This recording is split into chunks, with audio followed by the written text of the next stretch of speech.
দেখো, তারপরের টপিকটা হলো সিলেন্ডারন। ঠিক আছে, সিলেন্ডারন টপিকটা এটা কি? এটা হচ্ছে আমাদের যে হাইড্রা আছে, হাইড্রার কি গ্যাস্ট্রোভাস্কুলার গহ্বর। কি এটা? গ্যাস্ট্রো ভাস্কুলার গহ্বর। গ্যাস্ট্রো মানে কি? গ্যাস্ট্রো মানে হচ্ছে তোমার গ্যাস্ট্রিক মানে পরিপাক, তাই না? অর্থাৎ পাকস্থলী, আমরা যেটা বলি গ্যাস্ট্রিক। তো গ্যাস্ট্রোভাস্কুলার গহ্বর বা পরিপাক সংবহন গহ্বর, এটাকে কি বলতে পারি আমরা? পরিপাক সংবহন গহ্বর, পরিপাক সংবহন গহ্বর বলতে পারি। ঠিক আছে, সো এটা কই থাকে? এটা থাকে দেহের কেন্দ্রে, একদমে দেহের কেন্দ্রে থাকে। ঠিক আছে, এই দিক দিয়ে কি হয়? খাদ্যের বহিঃকোষীয় পরিপাক হয়। দেহের কি বহিঃকোষীয়, তাহলে পরিপাক কিন্তু দুই প্রকার আছে, একটা বহিঃকোষীয়, একটা হচ্ছে অন্তঃকোষীয়। আচ্ছা, বহিঃকোষীয় পরিপাকটা হয় এখান দিয়ে। ঠিক আছে, আচ্ছা আর কি হয় বলতো? খাদ্য সার শোষণ এবং রেচন। খাদ্য সার শোষণ এবং রেচন, এইগুলো পদার্থগুলো কি হয়? পরিবাহিত হয়। ঠিক আছে, পদার্থগুলো পরিবাহিত হয়। তাহলে বহির্কোষীয় পরিপাক হবে এবং খাদ্য সার যেগুলো আছে শোষণ এবং রেচন পদার্থগুলো কি এখান থেকে পরিবাহিত হবে। এই যে সিলেন্ডারন, এটা উন্মুক্ত হয় কোন দিক দিয়ে? একমাত্র মুখছিদ্রের মাধ্যমে। একমাত্র কি? মুখছিদ্রের মাধ্যমে। এই জন্য এটাকে বলা হয় কি? ব্লাইন্ড গাট বা ব্লাইন্ড স্যাক। তো মনে রাখবা যে সিলেন্ডারনের উন্মুক্ত হওয়ার মাধ্যম, উন্মুক্ত হওয়ার যে একটা মাধ্যম আছে, সেটা হচ্ছে কি বলতো? মাধ্যমটা হচ্ছে মুখছিদ্র। কি? মুখছিদ্র। এই মুখছিদ্রের মাধ্যমে কি হয়? এটা উন্মুক্ত হয়, এই জন্য এটাকে বলা হয় কি? সিলিন্ডারকে বলা হয় ব্লাইন্ড গাট, ব্লাইন্ড গাট বা ব্লাইন্ড স্যাক, ব্লাইন্ড স্যাক। দেখো, তাহলে উন্মুক্ত হয় কোন দিক থেকে এটা তোমাকে জানতে হবে, এই জন্য এটাকে বলা হয় কি? ব্লাইন্ড গাট বা ব্লাইন্ড স্যাক। এটা একটু পড়বা এখান থেকে। আচ্ছা,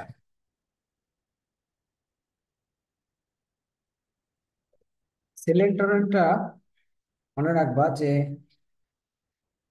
এটা এটা একটা পরিপাক সম্পর্ক গহ্বর। এই গহ্বরের মধ্যে কিন্তু কোনো অঙ্গ থাকে না, বুঝছো? এই গহ্বরের মধ্যে কোনো অঙ্গ থাকে না, এখানে কোনো অঙ্গ থাকে না, মনে থাকবে। অঙ্গ থাকে না এখানে কোনো। তাহলে কি কি বললাম? এটা হচ্ছে একটা গ্যাস্ট্রোভাস্কুলার গহ্বর বা পরিপাক সংবহন গহ্বর। এটা কই থাকে? দেহের কেন্দ্রে থাকে। এদিক দিয়ে কি হয়?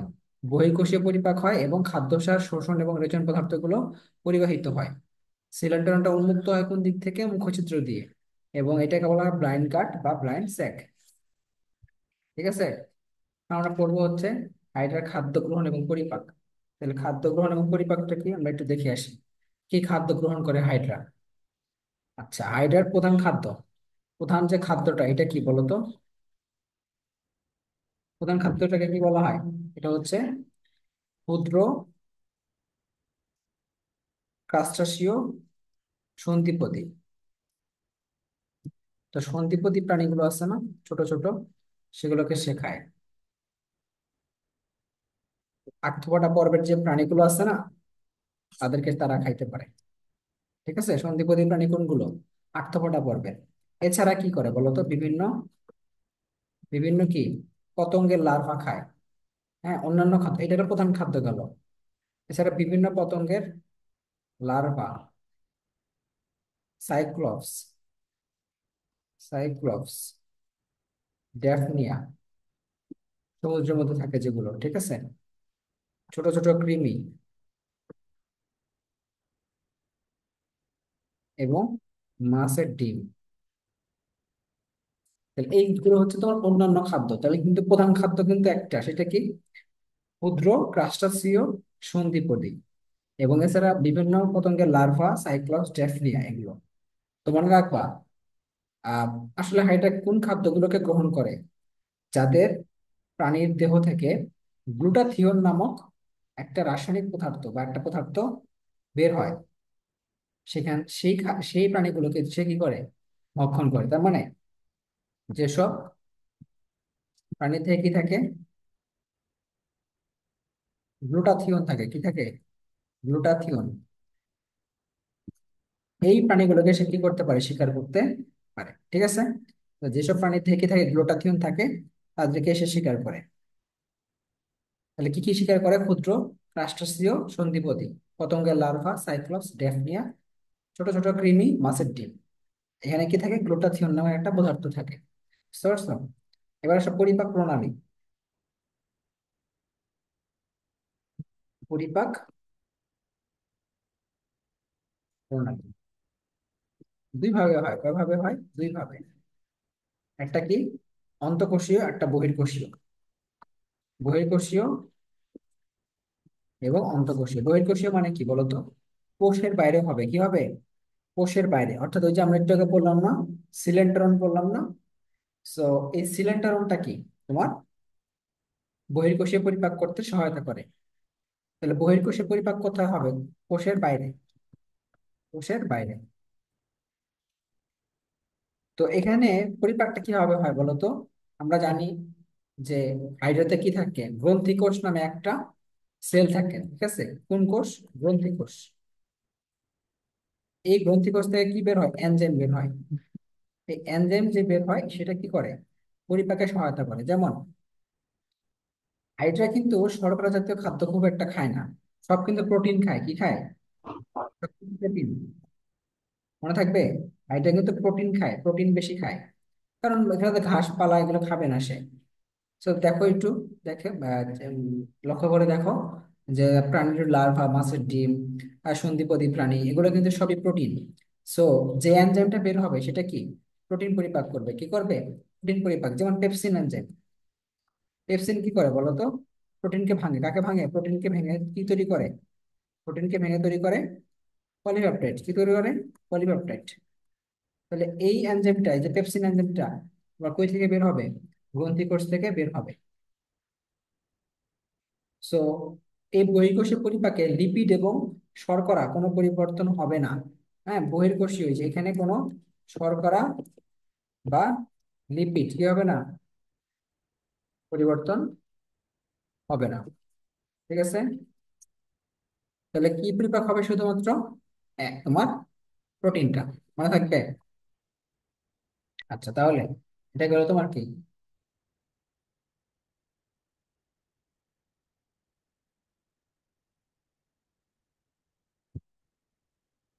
একটা জিনিস মনে রাখবা। হাইড্রা, হাইড্রা আছে না,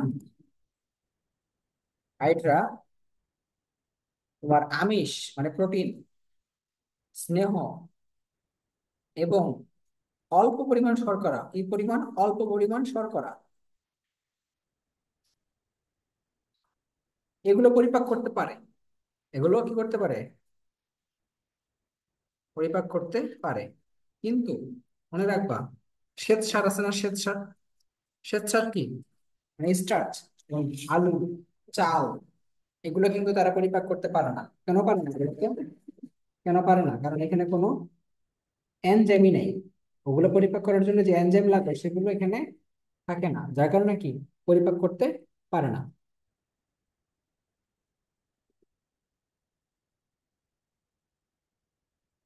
সো শ্বেতসার যেগুলো আছে, শ্বেতসার বলতে কি বোঝায়? স্টার্চ।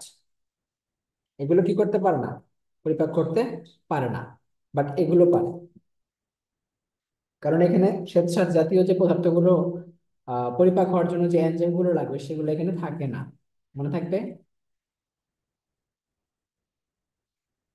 আচ্ছা, এবার আসো হচ্ছে তোমার অন্তঃকোষীয় পরিপাক। অন্তঃকোষীয়, অন্তঃকোষীয় মানে কি বলতো?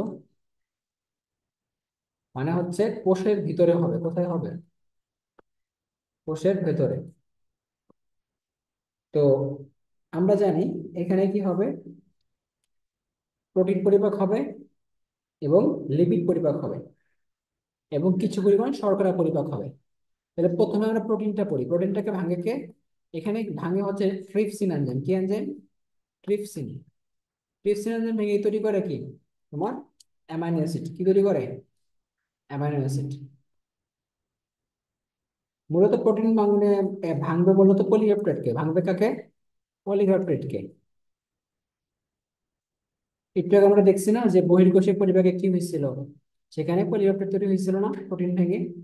এইটাকে আবার কি করবে তোমার ট্রিপসিন এনজাইম এসে কি তৈরি করবে? অ্যামাইনো অ্যাসিড তৈরি করবে। এটা গেল অন্তঃকোষীয় পরিপাক। আর ট্রিপসিন এনজাইমটা হচ্ছে এটাকে ভেঙে তৈরি করলো অ্যামাইনো অ্যাসিড। মনে থাকবে? আচ্ছা, এবার আসো তোমার লাইপেজ এনজাইম। কি এনজাইম? লাইপেজ। লাইপেজ কাকে ভাঙে বলো তো? লিপিডকে ভাঙে। কাকে বলে? লিপিড বা স্নেহকে ভাঙে। ভেঙে তৈরি করে fatty acid. Lipase fatty acid এবং গ্লিসারল। ফ্যাটি অ্যাসিড এবং গ্লিসারল। আর অ্যামাইলেজ। অ্যামাইলেজ কাকে ভাঙে? শর্করাকে ভাঙে। কাকে ভাঙে? শর্করা। এটাকে ভেঙে তৈরি করে কি? গ্লুকোজ। কি করে? গ্লুকোজ। আচ্ছা, তাহলে এইগুলো এখান থেকে আমরা পড়বো। এখান থেকে একটা জিনিস পড়বা, সেটা হচ্ছে তোমার এটা পার্থক্য পড়বা। পার্থক্যটা কি? মনে রাখবা যে অন্তঃকোষীয় পরিপাকে খাদ্যের অপাচ্য বর্জ্য, খাদ্যের যে অপাচ্য বর্জ্যটা আছে, খাদ্যের অপাচ্য বর্জ্য, এটা হচ্ছে টিস্যু রসে, টিস্যু রস মানে কি? কলা রসে কি হয়? নিক্ষিপ্ত হয়। টিস্যু রসে নিক্ষিপ্ত হয়।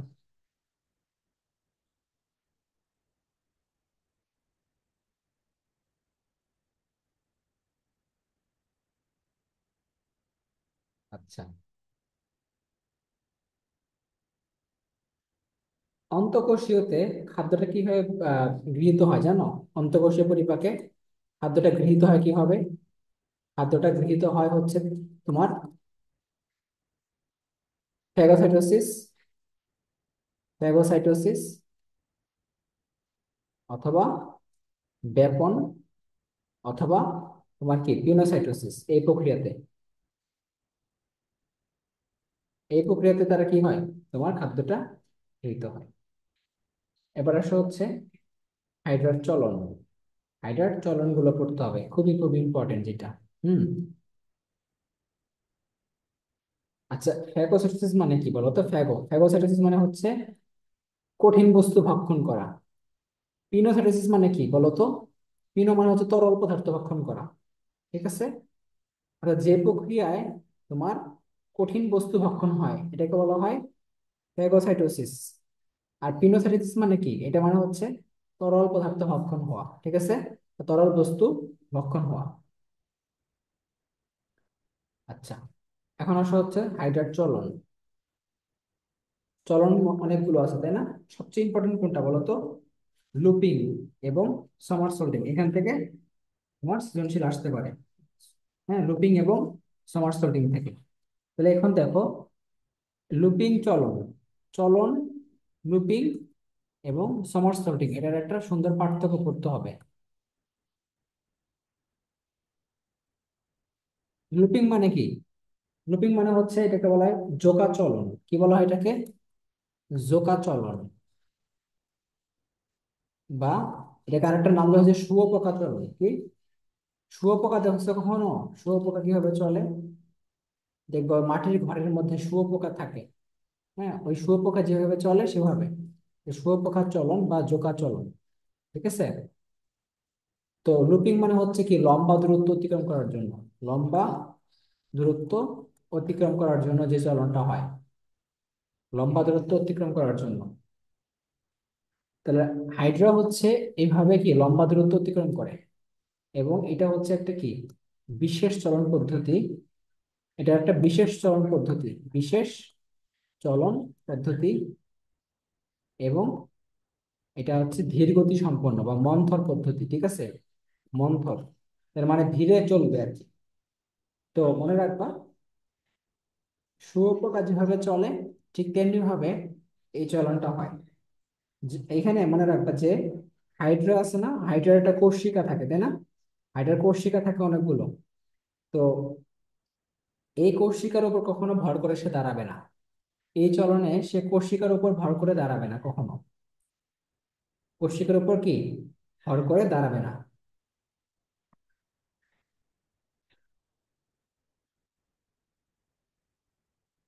কোর্সিকার উপর ভর করে কখনো দাঁড়াবে না, এটা মনে রাখবা যে এখানে কোর্সিকার উপর ভর করে দাঁড়াবে না।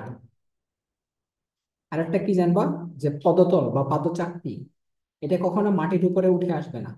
ঠিক আছে, পদতল কখনো কি হবে না, মাটির উপরে উঠে আসবে না, কখনো মাটির উপরে উঠে আসবে না। লুপ সৃষ্টি করবে, একটা করে লুপ সৃষ্টি করবে। মানে যখন একবার চলবে একটা করে লুপ তৈরি হবে। হ্যাঁ, এভাবে করে একটা করে লুপ তৈরি হবে, আবার লুপ তৈরি করলো, আবার লুপ তৈরি করলো, এভাবে করে কি লুপ তৈরি করে চলবে, একটা করে লুপ তৈরি করবে আর কি যাইতে থাকবে এভাবে করে। তো এটা হচ্ছে অনেক স্থির মানে মন্থর একটা পদ্ধতি এবং মানে বিশেষ ধরনের একটা পদ্ধতি, যেখানে সে লম্বা দূরত্ব অতিক্রম করার জন্য ব্যবহার করে আর কি।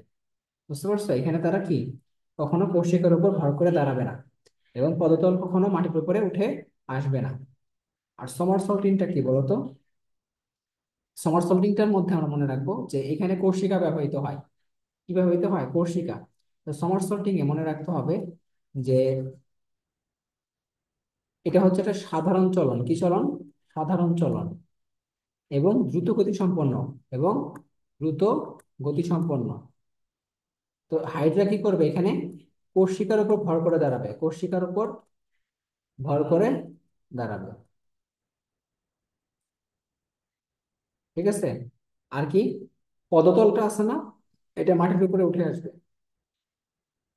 পদতল মাটির উপরে কি উঠে আসবে, মানে উল্টাটা হবে আর কি। তাহলে দেখো এই চারটা পয়েন্ট বললাম। তো যখন সমারসল্টিং হয়, একটা চলনের জন্য দুইটা লুপ সৃষ্টি হয়, যার কারণে কি, যেহেতু লুপ সৃষ্টি করবে বেশি, এই জন্য সে দ্রুত চলতে পারবে। আর লুপিং এ কি হয়, একটা লুপ সৃষ্টি হয়, মাত্র একবার চলনে একটা লুপ সৃষ্টি হয়, আর সমারসল্টিং এ একটা চলনে দুইটা লুপ সৃষ্টি হয়। তাহলে যেখানে দুটো লুপ সৃষ্টি হবে তার কি দূরত্বটা মানে গতিটা কি হবে, বেশি হবে। তো এটা আমরা মনে রাখবো। ঠিক আছে, দ্রুত গতি সম্পন্ন কোনটা, সমারসল্টিং। একবার চলনে কি হয়, দুইটা লুপ সৃষ্টি হয়, একবার চলনে দুইটা লুপ সৃষ্টি হয়। আচ্ছা, এবার আসো হচ্ছে গ্লাইডিং চলন বা অ্যামিবয়েড চলন। গ্লাইডিং মানে কি, মানে অ্যামিবা, অ্যামিবা কিভাবে চলে বলো তো। অ্যামিবা হচ্ছে ঘনপথ সৃষ্টি করে, কি করে, ঘনপথ সৃষ্টি করে।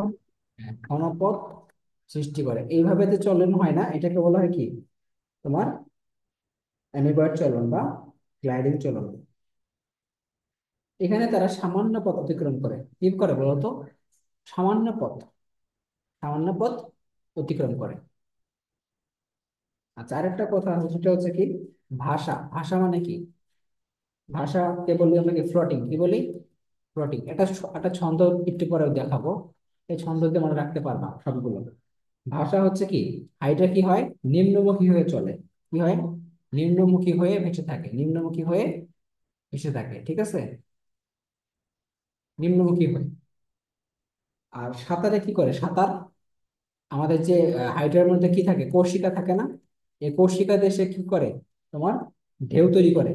এই কোর্সিকা দিয়ে কি তৈরি করে, ঢেউ তৈরি করে, ঢেউ তৈরি করে। তাহলে কোর্সিকা গুলো দিয়ে কি তৈরি করবে, ঢেউ তৈরি করবে, এটা হচ্ছে সাঁতার। আর হামাগুড়ি মানে কি, হামাগুড়ি মানে কি, হামাগুড়ি মানে কি বলতো তোমার, আমরা এটাকে কি বলি, ক্রাউলিং না। আচ্ছা, এইখানে মূলত কি হয়, হাইড্রা আহরণ, আরোহণ ও অবরোহণ হয়। এই জিনিসটা কি বলতো, হামাগুড়ি মানে কি, হামাগুড়ি দিয়ে কিভাবে চলা হয়, মানে তুমি যখন হামাগুড়ি দাও বা কখনো দিছো কিনা, হামাগুড়ি দিলে কি হয়, প্রথমে তোমার মাথা ও পা একসাথে থাকে, তাই না। আবার কি হামাগুড়ি যখন দিয়ে তুমি উল্টে যাও তখন কি হয়, পুরো দেহটা সামনের দিকে চলে যায়। এটাই হলো কি আরোহণ এবং অবরোহণ। মানে যখন তুমি আরোহণ করতেছো কি, যখন তুমি হচ্ছে আরোহণ বলতে পাটা মাথার উপর থেকে একদম অন্য পাশে দিয়ে দিলা, তখন কি তোমার জায়গাটা বড় হয়ে গেল না? যখন তুমি মাথা আর পা একসাথে দিলা হামাগুড়ি দেওয়ার জন্য, তখন কি জায়গাটা ছোট হয়ে গেল না?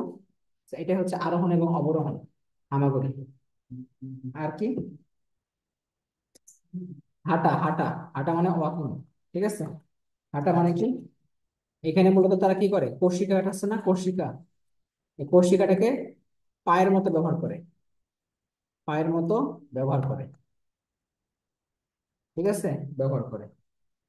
শেষ, এ কয়টা মনে রাখবা। সো এখন আসো, আমরা একটা ছন্দ করি যে কিভাবে এতগুলো নাম মনে রাখা যায়। ঠিক আছে? দেখো, এসএসসি ফার্স্ট ক্লাস,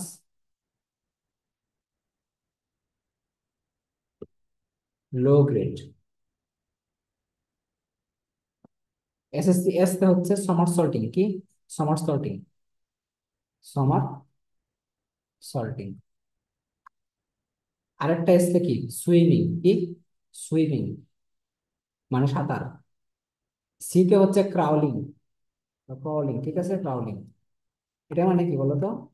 এটা মানে হচ্ছে যে একটু আগে বললাম না, কি হামাগুড়ি। ঠিক আছে, হামাগুড়ি। ফার্স্ট মানে কি? ফার্স্ট মানে হচ্ছে ফ্লোটিং। ফ্লোটিং মানে কি? ভেসে থাকা। ঠিক আছে, ফ্লোটিং মানে কি? ভাষা। ক্লাস, ক্লাসে কি তোমার সংকোচনের প্রসারণ। ক্লাস মানে মানে কন্ট্রাকশন। কন্ট্রাকশন মানে কি বলতো? কন্ট্রাকশন মানে হলো সংকোচন, এবং এক্সপানশন মানে কি? প্রসারণ, এক্সপানশন। তাহলে কন্ট্রাকশন এবং এক্সপানশন। লো মানে কি? লো মানে হচ্ছে তোমার তোমার এই লুপিং, লুপিং, তাই না? লো মানে কি? লুপিং। আর গ্রেড মানে হচ্ছে গ্লাইডিং, গ্লাইডিং চলন। ঠিক আছে? তাহলে এখানে আরেকটা জিনিস বাদ গেছে, সেটা হচ্ছে উইথ। উইথ মানে ওয়াকিং। এখানে কি হবে? ওয়াকিং।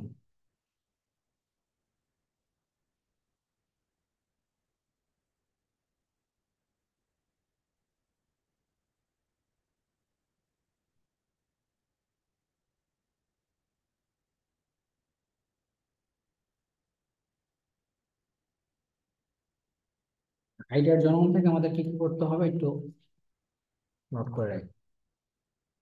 আইডিয়ার জন্ম থেকে জানতে হবে যে দুই প্রকার, একটা হচ্ছে অযৌন আর একটা হচ্ছে যৌন। অযৌন হচ্ছে কি দুই প্রকার, একটা হচ্ছে বার্ডিং বা মুকুলোদ্গম,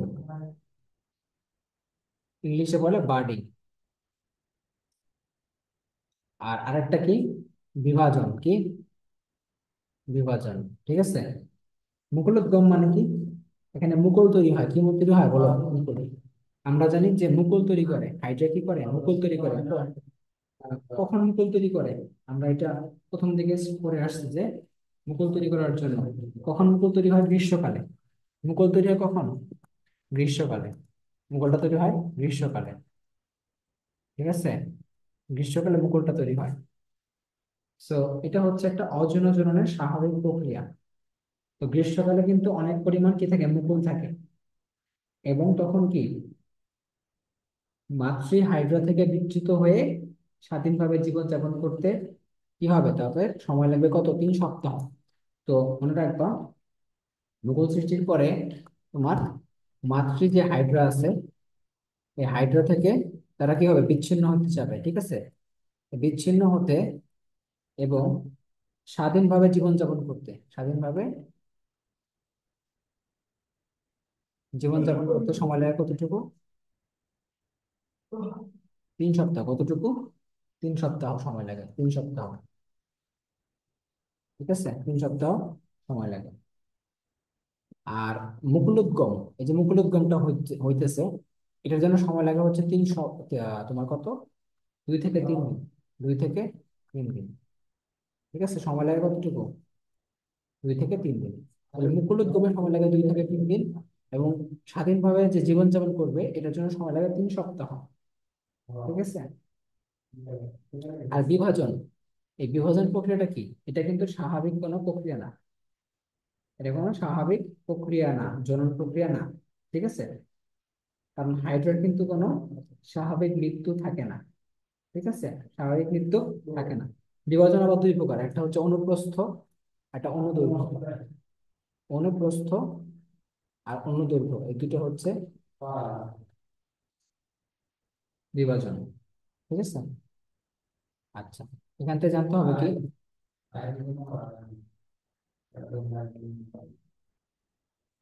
যৌন জননের মধ্যে কি আছে। এটা হয় তিন ধাপে, কয় ধাপে হয়? তিন ধাপে। একটা হচ্ছে অস্থায়ী জননাঙ্গ সৃষ্টি, অস্থায়ী জননাঙ্গ সৃষ্টি। দুই নাম্বার হচ্ছে নিষেধ, এবং তিন নাম্বার হচ্ছে পরিস্ফুটন।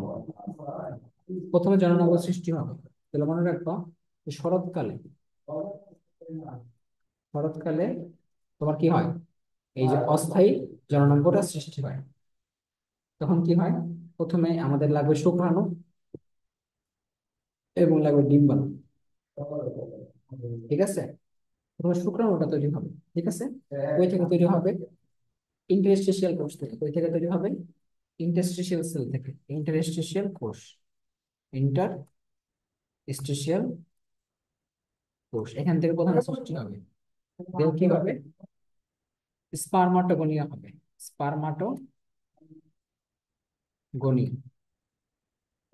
এখান থেকে হবে কি তোমার স্পার্মাটোসাইট, স্পার্মাটোসাইট, স্পার্মাটোসাইট। এখান থেকে পরে হবে কি চারটা স্পার্মাটিড, চারটা স্পার্মাটিড উৎপন্ন হবে। এবং এখান থেকে উৎপন্ন হবে শুক্রাণু, কি তৈরি হবে, শুক্রাণু।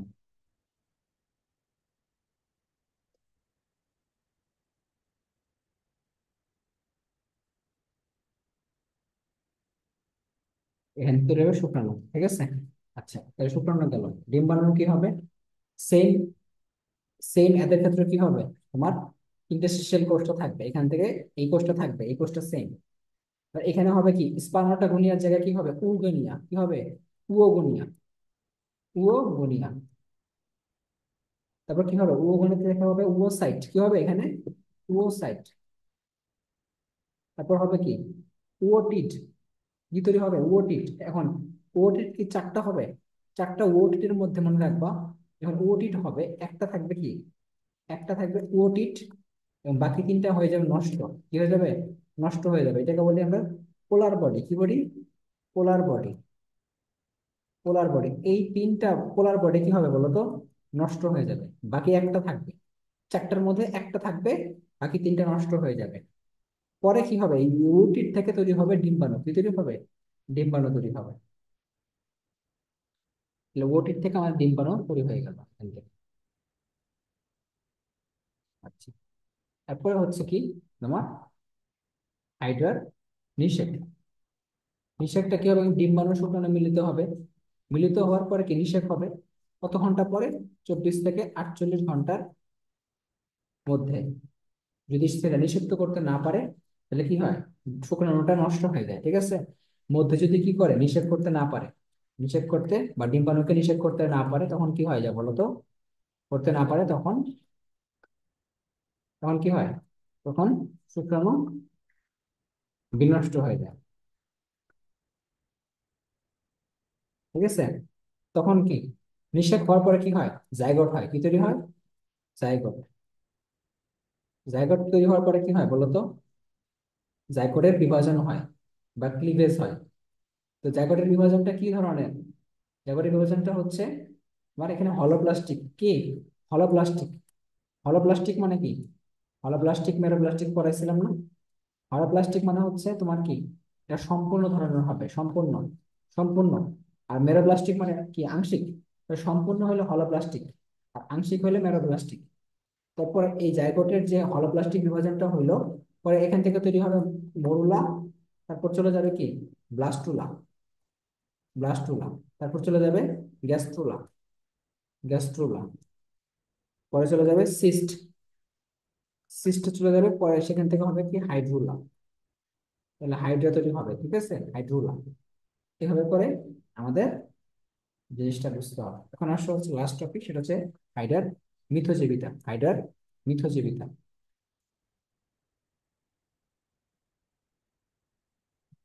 হাইডার মিথজীবিতা, এটা কি? মিথজীবী মানে হচ্ছে একটার সাথে আর একটা কি ঘনিষ্ঠ ভাবে অবস্থান করে, একটার সাথে আর একটা কি ঘনিষ্ঠ ভাবে অবস্থান করে। একজনের দ্বারা আরেকজন উপকৃত হয়, আবার আরেকজনের দ্বারা আরেকজন কি উপকৃত হয়। তার মানে একজন উপকার করে আরেকজন উপকার নেয়, এরকম না, দুজন দুজনকে উপকার করতে পারে। যেমন হাইড্রা এবং শৈবাল, এই দুজন কিন্তু দুজনের সাথে তোমার বিভিন্ন উপকারিতা অপকারিতা এদের মধ্যে আছে। যেমন দেখো, মিথজীবী বলতে আমরা কি বলি বলতো? এটাকে আমরা বলতে পারি সিমবায়ন্ট। কি বলতে পারি ইংলিশে? সিমবায়ন্ট উদ্ভিদ, ঠিক আছে? সিমবায়ন্ট উদ্ভিদ। অর্থাৎ পরস্পরের কাছ থেকে কি হবে, দুজনে উপকৃত হবে। তো যেমন তোমার ধরো, উদাহরণ যদি বলতে পারি, এক নাম্বার কি, যে লিগুম জাতীয় উদ্ভিদ আছে না, লিগিউম জাতীয় উদ্ভিদ, এই লিগুম জাতীয় উদ্ভিদের মূলে কি কি বসবাস করে?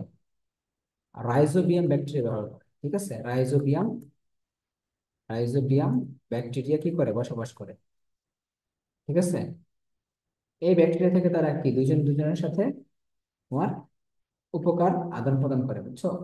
তারপরে কি তাপসী কাঁকড়া, তাপসী কাঁকড়া ও সি অ্যানিমন, সি অ্যানিমন, এই দুজন দুজনের কাছ থেকে কি নেয়, তোমার উপকারিতা নিয়ে থাকে। এবং হাইড্রা এবং শৈবাল, হাইড্রা ও সবুজ শৈবাল, এককোষী সবুজ শৈবাল, এরা কি করে পরস্পর মিথজীবিতা প্রদর্শন করে। তো কি কি শৈবালের উপকার হয়, কি কি হাইড্রার উপকার হয়, এটা জানতে হবে। যেমন হাইড্রা এখান থেকে কি নিবে শৈবাল থেকে, বলো? সে খাদ্য নিবে, এক নাম্বার সে খাদ্য নিবে, দুই নাম্বার সে শ্বসনের জন্য কি ব্যবহার করবে, অক্সিজেন ব্যবহার করবে। তাহলে অক্সিজেন নিল, খাদ্য নিল, তারপর কি কার্বন ডাই অক্সাইড শোষণ করতে পারে এবং বর্জ্য নিষ্কাশন করতে পারে, ঠিক আছে? তাহলে বর্জ্য নিষ্কাশন, কার্বন ডাই অক্সাইড শোষণ, আর তারপর হচ্ছে অক্সিজেন ব্যবহার করে, এবং হচ্ছে খাদ্য গ্রহণ করে সেখান থেকে, ঠিক আছে? এই তিনটা কাজ হাইড্রা করে, মানে হাইড্রা উপকার পায়। আর শৈবাল কি উপকার পায় বলো? শৈবাল উপকার পায় হচ্ছে আশ্রয় পায়। কারণ শৈবালের জন্য আশ্রয় দরকার, তো সে একটা আশ্রয় নিল। কোথায় আশ্রয় নেয়? তোমার হাইড্রার যে গ্যাস্ট্রোডার্মিস আছে না, গ্যাস্ট্রোডার্মিস, এখানে কি থাকে, একটা কোষ থাকে, পেশি আবরণী কোষ, কি থাকে, পেশি আবরণী কোষ। এই পেশি আবরণী কোষের মধ্যে কি সে আশ্রয় নেয়। দুই নাম্বার কি, তোমার হাইড্রা কি করবে, অক্সিজেন ব্যবহার করছে, তাহলে কি ছাড়বে, কি কার্বন ডাইঅক্সাইড ছাড়বে। তোমার এই কার্বন ডাইঅক্সাইড সে কে গ্রহণ করবে বলো তো? তোমার সবুজ শৈবাল। কেন ব্যবহার করবে? কারণ তার কি তৈরি করতে হবে, স্থলফিকেশন তৈরি করতে হবে, খাদ্য তৈরি করতে হবে সেখানে। So সে কি করলো, খাদ্য তৈরি করলো। এটাই হলো কি মিথজীবিতা এদের মধ্যে। রিডিং করলে মোটামুটি হয়ে যাবে।